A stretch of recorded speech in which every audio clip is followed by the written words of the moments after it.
This podcast is sponsored by Magic Rock Brewing. Currently, you can get free delivery on all orders over £40 and 10% of all online orders by using our code of TakesThatChance10.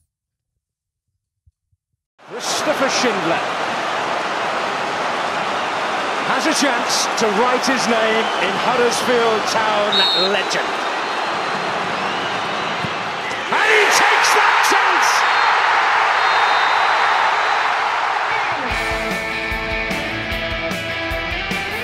Brady down the left and Moyes stayed onside. Here's Mounier!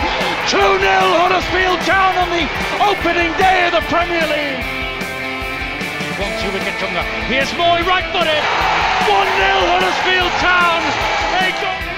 Lindelof misses his header. De Quattro's in. Round De Gea. 2-0 Huddersfield Town.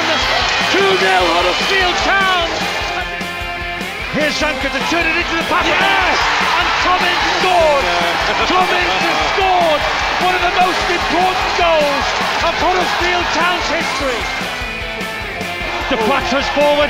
De Quattro's got the better. Yes! And Laurent De Quattro scores. Laurent De Quattro scores.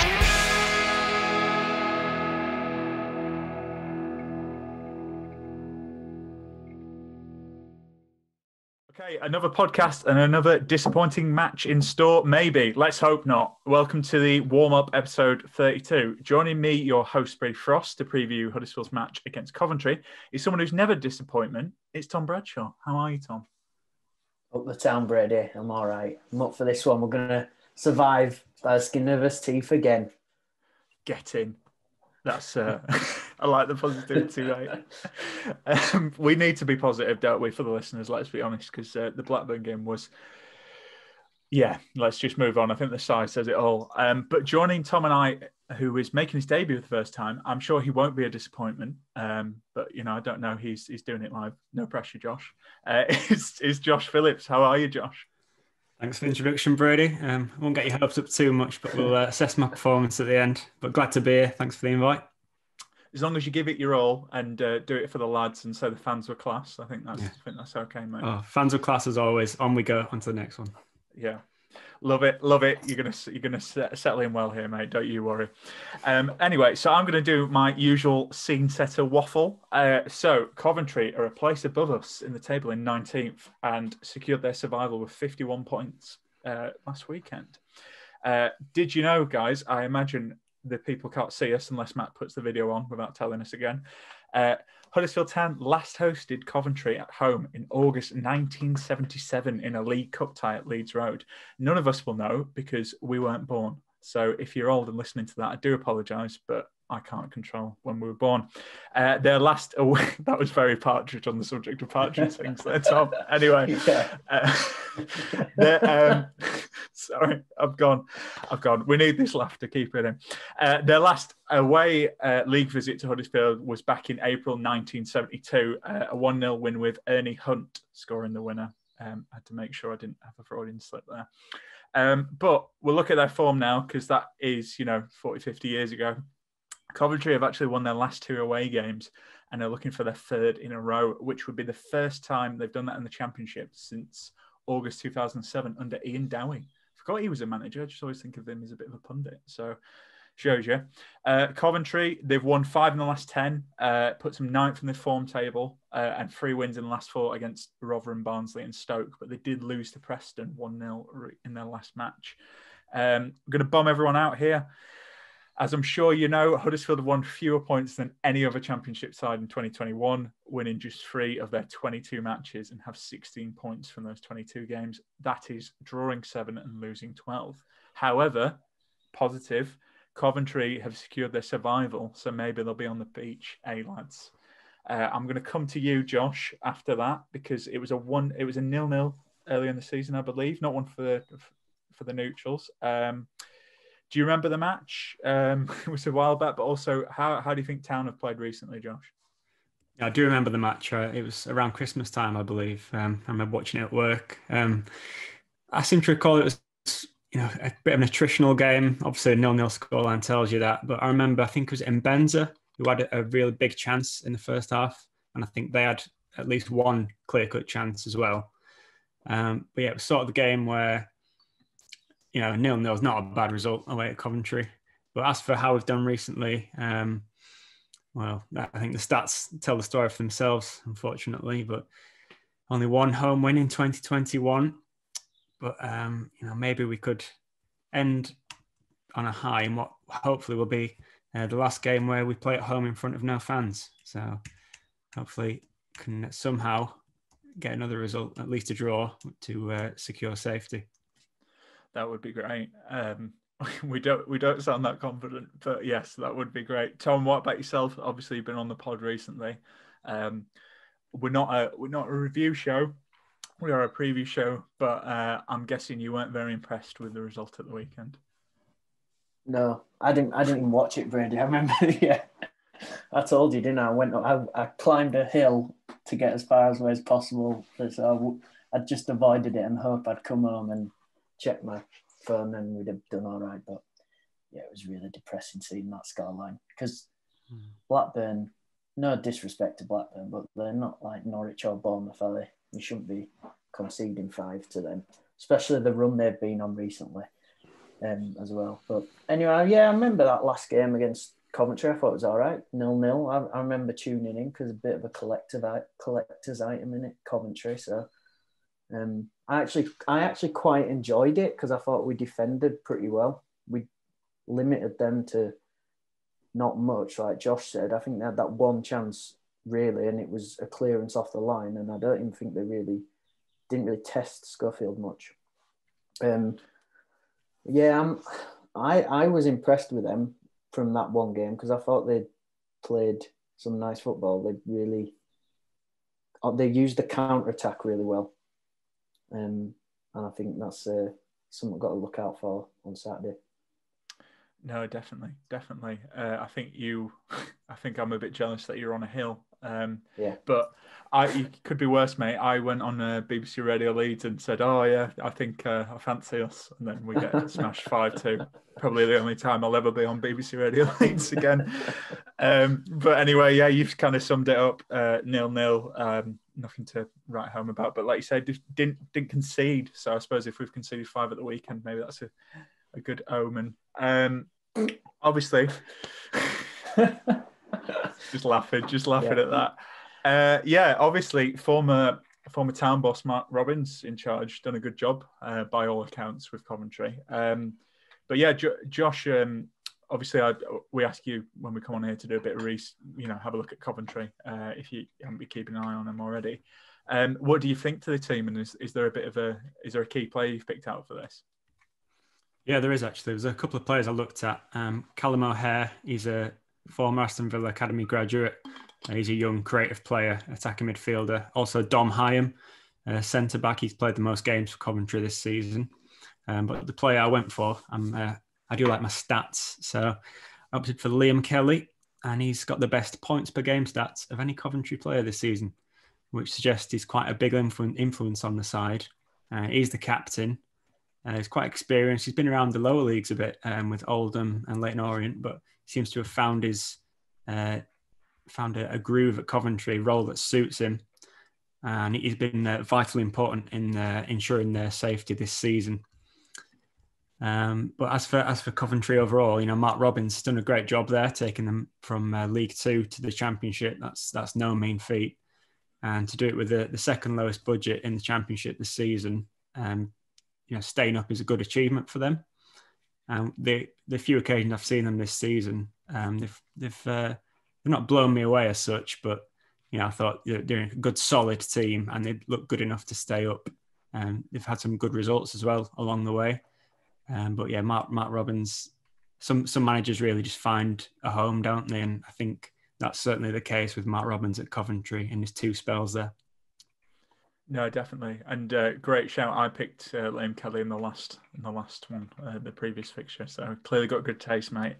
But yeah, Tom, what do you? Tom Bradshaw, that is. Yes, there we go. Me. See, I'm being so partridge in this; it's ridiculous.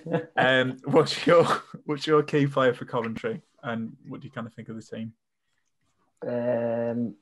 So I don't know. Josh has obviously done some really nice little bit of research there, so.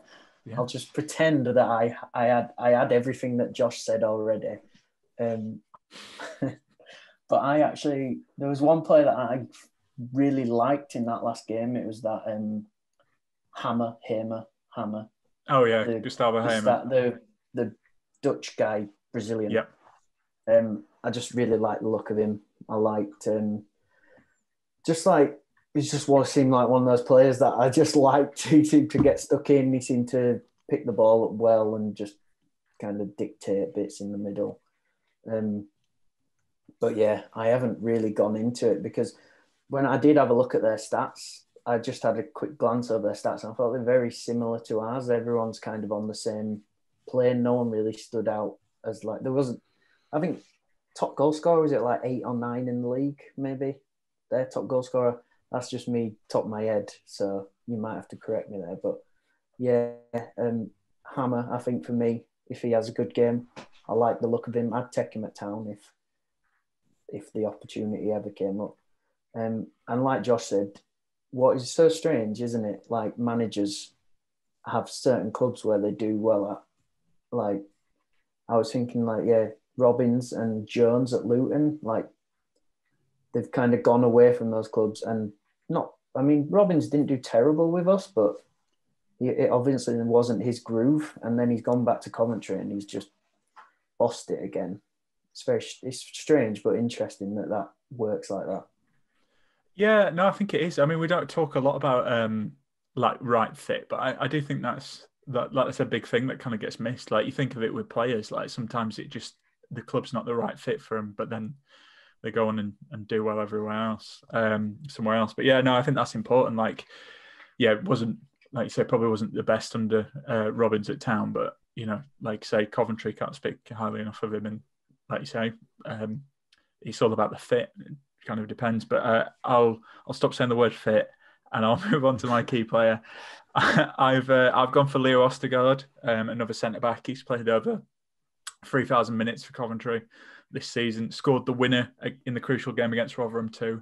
A big threat at set pieces, and we know how good Town are at defending set pieces, which is not very. And yeah, he's only scored 2 goals this season. They've both come in the last month in April, so wouldn't be surprised if a bit of a run and maybe he could get something here. Well, I mean, we saw our defending on Saturday, so I think anyone's got a good chance. But yeah, picked him.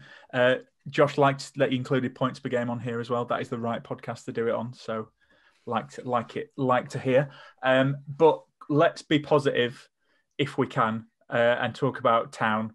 I said to you guys, I'm gonna ask some difficult questions maybe later on, but we'll start with the positives. Josh, who's your key player in this game for Huddersfield? Who do you think could have a good game against Coventry? Well, it's got to be Josh Koroma. At the moment, I think he's our most dangerous attacking threat, certainly. His improvements this season, they've been pretty remarkable, to be honest. And I heard Matt on the main podcast say that he's got a better all-round game than Karlan Grant. And, well, he's only done it, half a season because of his injury. But I think there's certainly potential to make that argument. He's very strong on the ball. He's got a good first touch. Only concern with him is that defenders might wise up to him, the fact that he wants to cut in off the left all the time and shoot on his right. So I might like to see him try and take a defender on down the left now and again just to mix it up. But I'd say overall, if Koroma starts, I think it gives the team a huge lift and it's more belief that we can, create something or score. He might score a goal out of nothing from the edge of the box. So I'd have to say Koroma is my key player for Town in this one. No, definitely. I think that's a great shout. How much do you think Town have missed him, Josh? I mean, it seems like I was worried when he got injured he'd struggled to get back, but he's come back and he's carried on, hasn't he? Yeah, massively, really. I think I remember the game he got injured. It was either at home against QPR or Sheffield Wednesday. It was a 2-0 win anyway, and I think we were already 2-0 up. And I remember he slid over the advertising hoarding, the thing on the floor. And I thought, he'll get up from that. He might just miss this game, but he'll be back for the next one. And then to find out he's going to be missing for months, that was like a real hammer blow because of how well he'd done and how much of a key player he was.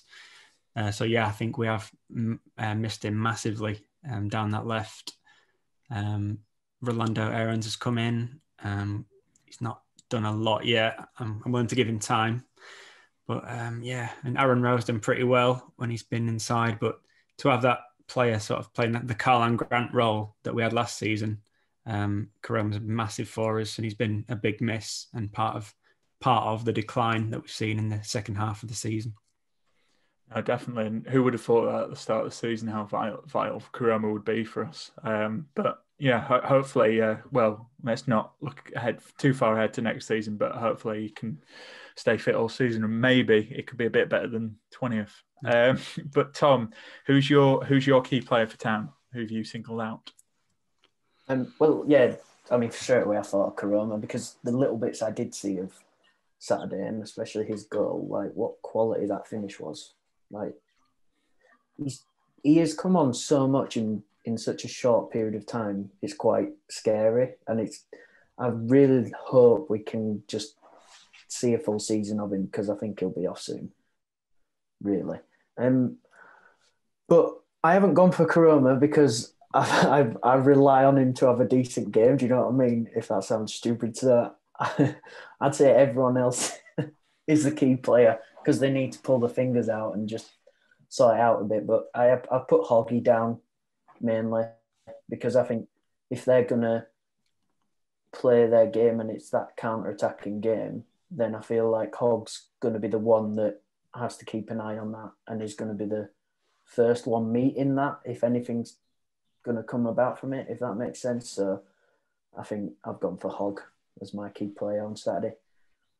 Yeah, I think that's a good shout. Didn't have the best game against Blackburn, but I'd probably say he's been our best player of the season, really. I think you probably would give it Karoma if he'd stayed fit all season, but yeah, I think that's a good shout. I think we need him to have a good game. And let's be honest, still, you singled out Gustavo Hamer.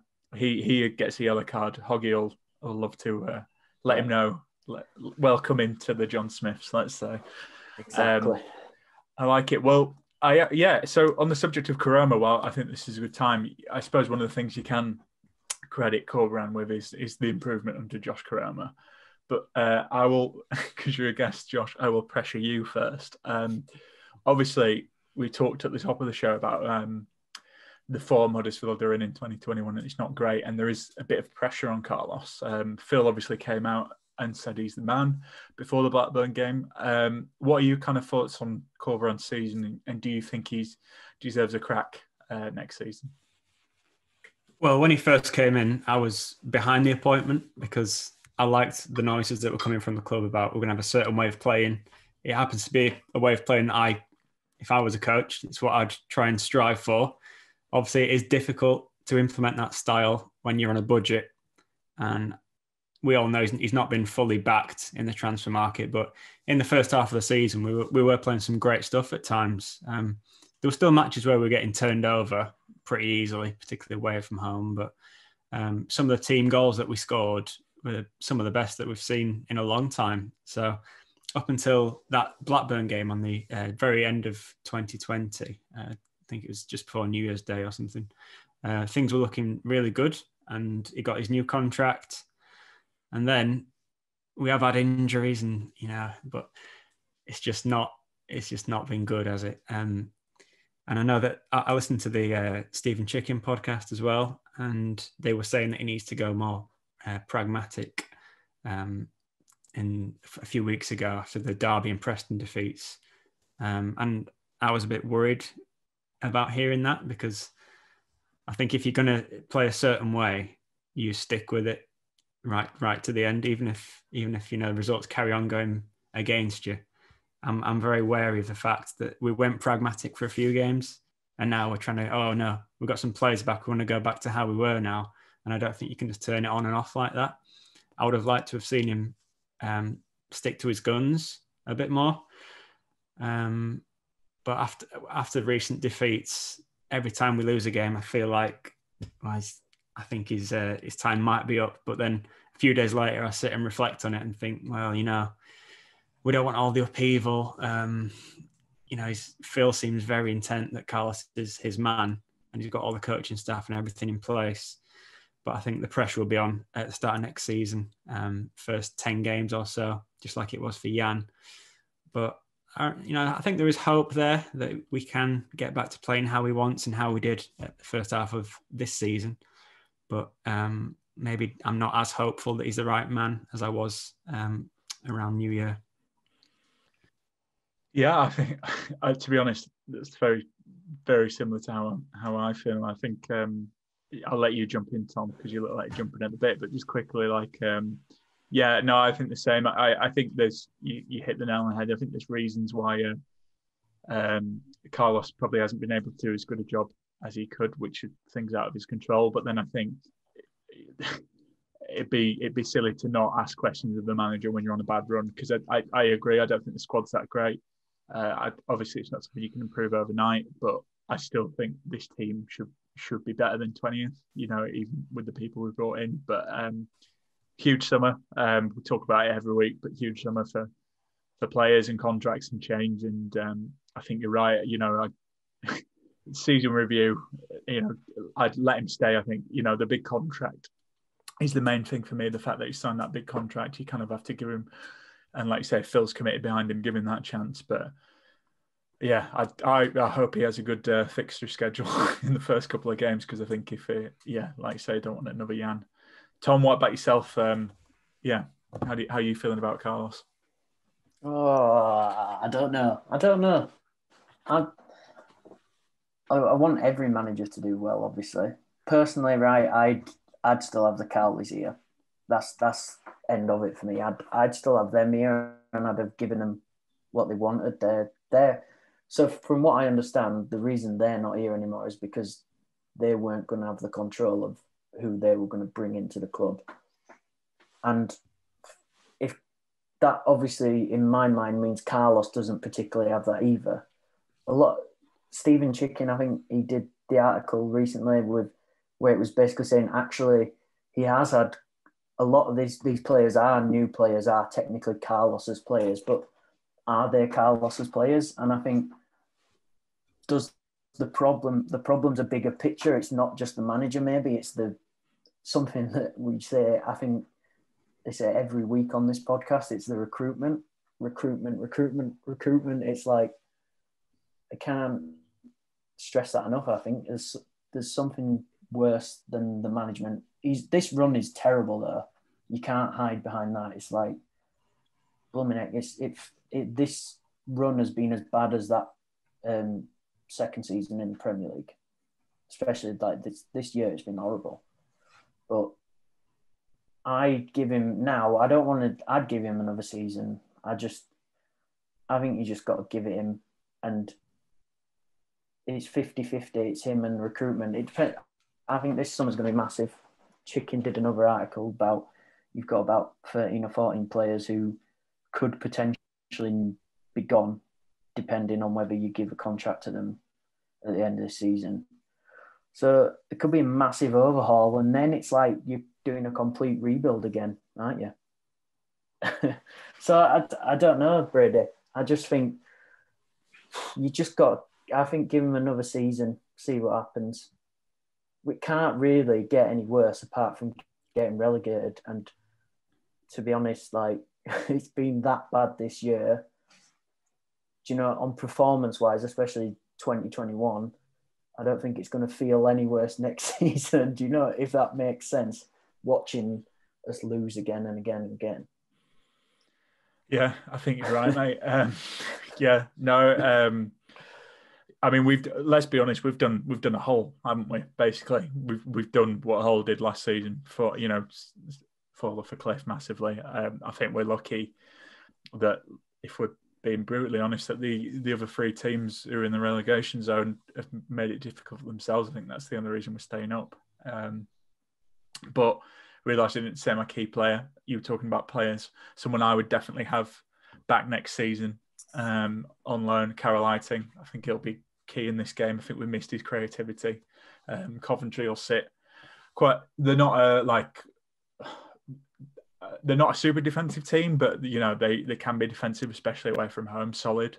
And I think we need players like him to show their quality. I mean, I think back to that not Blackburn game before that, where he came on after his return last 15 minutes, played that great pass for Aaron's can't remember what game it was, but we saw his quality, and I think we've really missed him as much as we missed Karama. To be honest with you, love to see him back next season, without a shadow of a doubt. If you're listening, recruitment team at Huddersfield, there's one for you.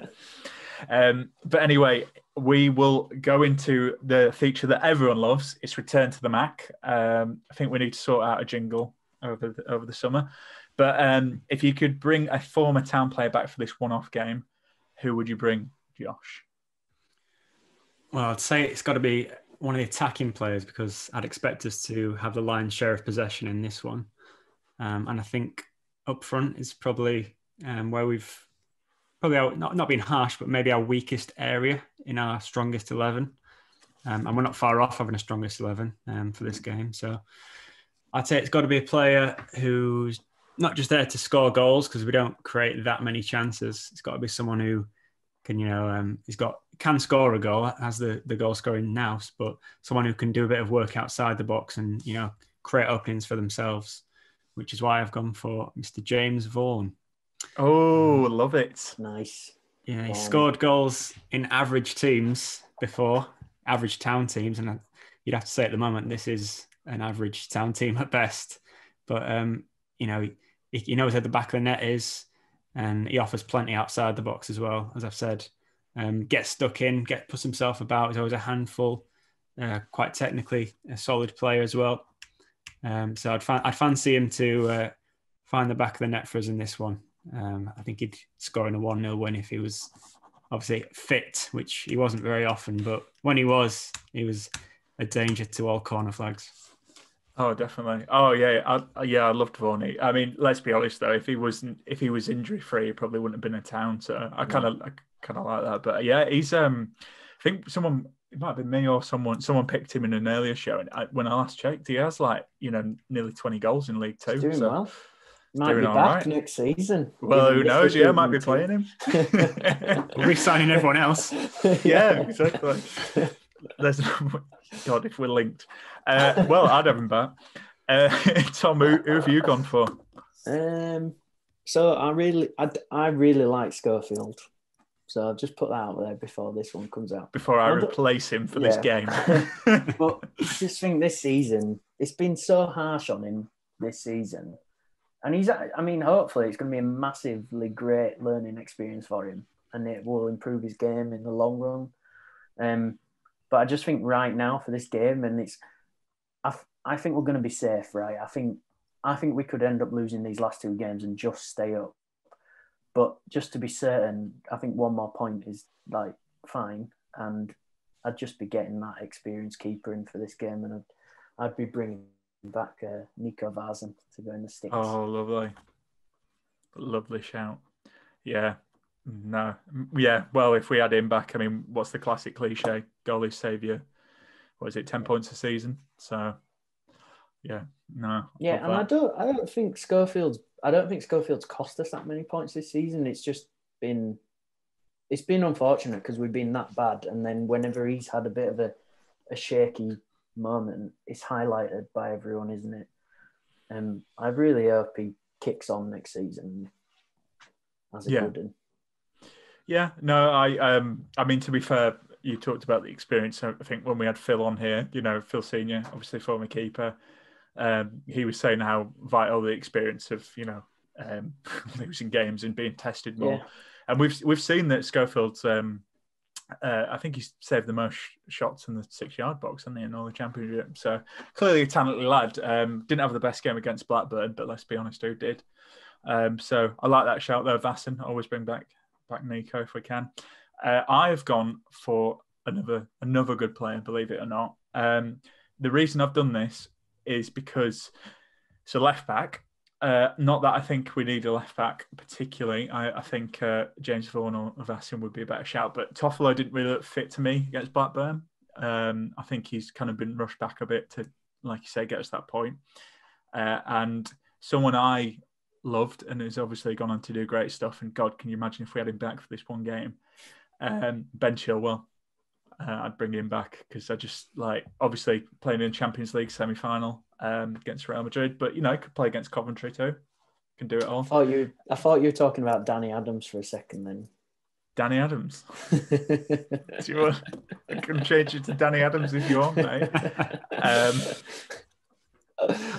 Well, we'll see. I think that's quite a good poll, though. I think of the three choices, that's quite even, isn't it? Yeah, to be fair, we will see. I mean, you have gone for a Champions League semi-finalist. I've gone for a League Two striker. Yeah, but do you know what? Town fans would love a League Two striker more, I would say. So we'll find out. We'll find out, mate. I think you had good reasoning, whereas I've just gone, yeah, he's a good player. So it's not bad. We will see. We'll see. We'll let Josh win his first poll. Come on, so we can have him back. So Matt does his line about Wagner's cap, Carlos's chinos, and Mark Robbins's glow stare. You never get that right. I've been on this podcast now 3 times. Why haven't you written it down, Brady? Because I don't like it. Well, stop trying to do it then. Okay. Well, what I do is, and maybe we should do a poll for this. I do the dramatic news that Carlos Corberán has been sacked, and they've brought in Josh Phillips, Tom Bradshaw, and Brady Frost to lead the team. God help us all. So, anyway, Josh, what's your lineup? Who are you going for this game? Well, I'd stick with Schofield in goal. It seems there's only 2 games left this season. It's too late in the day to be swapping about. Right back and left back, I'd stick with Pieper and Toffolo, even though they look half fit. I still think they're better than the alternatives. Centre backs, I'd keep Sarr as left centre back, and right centre back, I'd play Romani Edmonds-Green rather than Stearman and Keogh, because I think Edmonds-Green's got a longer term future at the club, and it'd be good to see him get some more games. In front of them, I'd have Hogg, who I agree has been the player of the season. And then just in front of Hogg in the midfield, I would go with Eiting and O'Brien. I do want to see Dwayne Holmes play centrally, but I'd maybe bring him on for Eiting, who's still coming back from injury. So maybe Holmes on for the last half hour or so. I don't want to see Holmes out wide. I think he's really ineffective. And then on the left, Karoma. I think he's our biggest threat, as we said earlier. And then on the right side, I'd go for Aaron Rowe. I think he's been one of the shining lights this season. And similar to Karoma, he's exciting on the ball. He's not afraid to take a man on. He's not got the fear. He doesn't cut back and look to pass back all the time. I think he's a real threat. And then up front, I would have Danny Ward, because I think it would be important for him to finish the season with a goal if he can. It has been a disastrous campaign for him, but if he's going to be here next season, it would be nice for him to have some sort of positive end to this one. So to see him score in either this game or the next one would be a real confidence boost going into the summer for him. Yeah, well, here's hoping, mate. I mean, we've spoken a lot about Danny Ward on here, but I think we hope he can, to be fair, I don't think he was out this long at Cardiff before, so here's hoping he can get a goal, like you say. Tom, have you made any wild changes to that? No, I've not. It's not like last time where I had that amazing formation that he should have played. He should have played, yeah. My one thing if I'm in charge now, I'm like, right, we have to wear black socks. Black socks. Right. That's it. That's my one rule. We have to wear black socks. Town always play better in black socks. So yeah, Schofield in net, then in black socks. In black socks as well. Mm-hmm. Pippa right back in black socks. I've gone for Stearman and Keogh in the centre. Just because I think Nabby. Yeah, I'm just going for that. 2 Richards. Yeah. I say experience. They've not really been that great, but I don't know. I'm just going for them 2. Then Toffs. Then Hogg and Eiting in the middle. And like Josh, I've got Rowe, Bryan and Karoma as that kind of free attacking. And then I've gone for Sonogo up front though. Yeah. Why? I don't know. I just think he's a bit of a bruiser, innit? I think get him up there, get him in the face a bit. I mean, I like Danny Ward, but I just don't think he'll be effective. And end of story. I think he needs a reset. This season for him has just been basically coming back from injury, and then next season, hopefully, he can kick on. Yeah, fair enough. If I was one of your players though, Tom, that wasn't that convincing. Oh, Yeah, don't know. Wear black socks. Fine. Well, yeah, I'm not a tactical genius, like I said, Brady. I make them wear black socks, and everyone has to have a beer after the game. All right. Yeah, I like that. Old school. That's very five-side management. Reminds me of my times at Soccer City. What if we lost 7-0? Yeah, did they get a Two beer? beers. They lose 7-0. 2 beers. No Fair logic at all behind that, but we would be quite the management trio, clearly. Yes. Yeah, no real changes for me. 4-2-3-1. Pretty much the same team. So Schofield in net, Pippa. I'm going to put Edmonds Green instead of Kia. I think Edmonds Green is maybe better in a back three, but put him in there. Don't know if Kia is going to be here at the end of the next season. Naby, Toffolo, even though what I said about him being not so fit. Eiting, play my boy there. Jonathan Hogg. And then my front three, I agree, is the same as you guys. Rowe, O'Brien, Karoma. And then I have gone for Danny Ward. But do you know what's up my sleeve? Yaya Sanogo. And that's going to be the surprise. I do also think get Rolando Aarons and get Sorba Thomas on in this game. Would be, and Dwayne Holmes, play him in the midfield, like you say, Josh, take him off for Eiting because he's still coming back from injury. Let's just go for it. Like you say, I think you're right though, Tom. I think we can lose the next 2 games and we'll probably be fine. Yeah. But let's go for it. Come on. It was shocking on Saturday. So give us something to cheer about. Last home game this season. Anyway, so you've heard our predictions. Obviously, I mentioned this in the last pod. We've partnered with FanHub. It's an app that allows you to prove your loyalty and get recognised for it. So you can actually predict the lineup too. It's a good little app. You can listen to this pod on here. You get points for it. You can read Terrier Spirits articles and check out what the opposition. So, obviously, we wouldn't have partnered with it if we didn't believe in it. So I would recommend to download it and give it a whirl.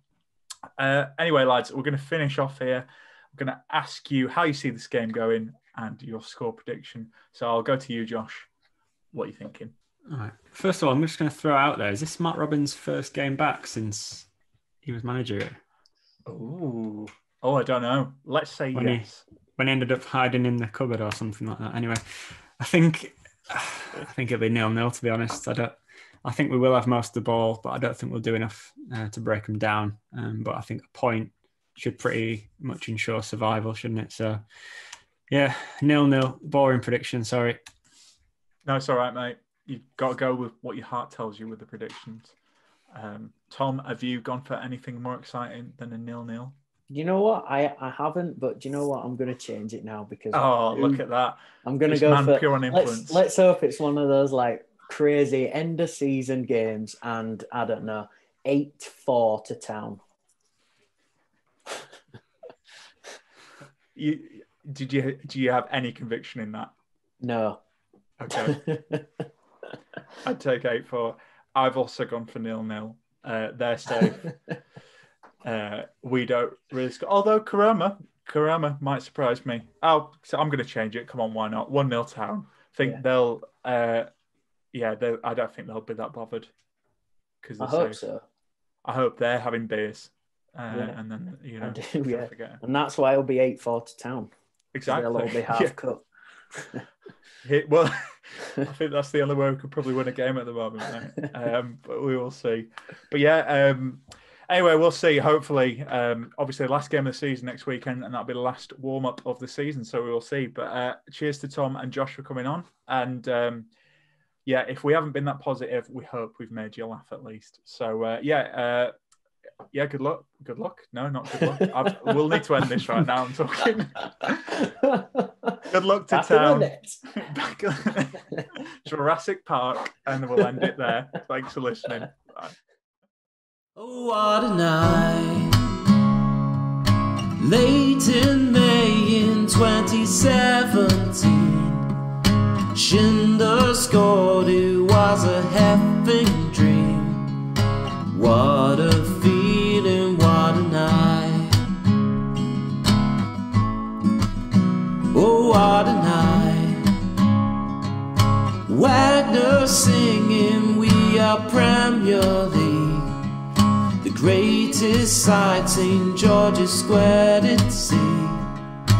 What an evening, what a night.